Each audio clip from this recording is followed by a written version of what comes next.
किसी ने क्या खूब कहा है, लहरों से डरकर नौका पार नहीं होती और कोशिश करने वालों की कभी हार नहीं होती। डियर स्टूडेंट्स, नमस्ते।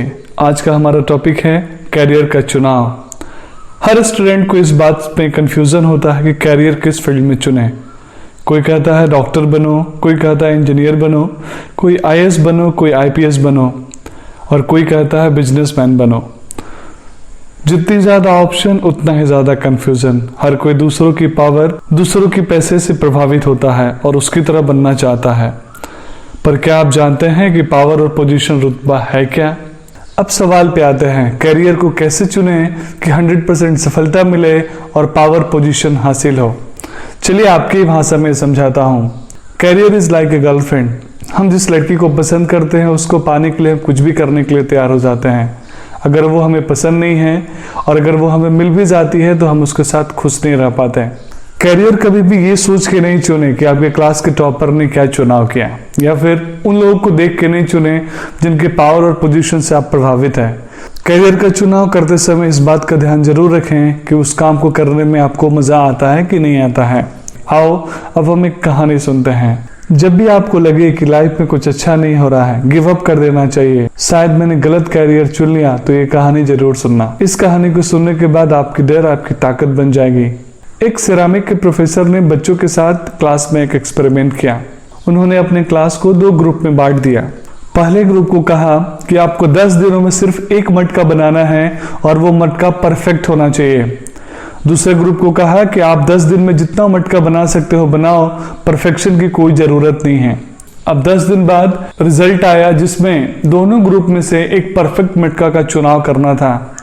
जैसा सभी उम्मीद कर रहे थे कि ग्रुप 1 के पास सिर्फ एक ही मटका बनाना था तो स्वाभाविक है उसका मटका परफेक्ट होगा, लेकिन ऐसा नहीं हुआ। प्रोफेसर देख के हैरान रह गए कि परफेक्ट मटका ग्रुप 2 के बच्चों का था। अब सवाल ये था कि ऐसा कैसे हुआ। चलिए मैं आपकी मदद करता हूं।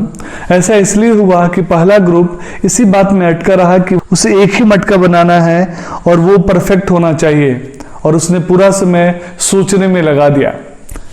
जबकि दूसरा ग्रुप मटका बनाना शुरू किया। पहली बार बहुत बुरा मटका बनाया, फिर कोशिश करी, इम्प्रूव हुआ। वो हर बार कोशिश करते गए और अच्छा मटका बनाते गए। उन्होंने परफेक्शन पे ध्यान नहीं दिया बल्कि प्रैक्टिस पे ध्यान दिया। फेल हुए पर इम्प्रूव हुए और अपनी गलतियों से सीख कर हर बार अच्छा करते गए, और इसलिए उनका मटका फर्स्ट ग्रुप के मटके से ज्यादा परफेक्ट बनने लगा। यही गलती हम भी करते हैं। कैरियर में फेल होने के डर से परफेक्ट प्लान बनाने में पूरा जीवन बर्बाद कर देते हैं, जबकि कोई परफेक्ट प्लान होता ही नहीं है। कैरियर का चुनाव उसी फील्ड में करिए जो आपकी पसंद का हो।